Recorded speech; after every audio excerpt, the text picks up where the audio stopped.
ఇదే కదా నీ కథ ముగింపులేనిదై సదా సాగదా ఇదే కదా నీ కథ ముగింపులేనిదై సదా సాగదా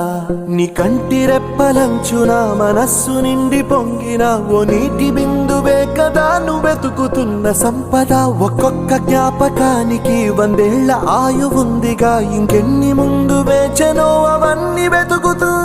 పదా మనుష్యులందు నీ కథ మహర్షిలాగా సాగదా మనుష్యులందు నీ కథ మహర్షిలాగా సాగదా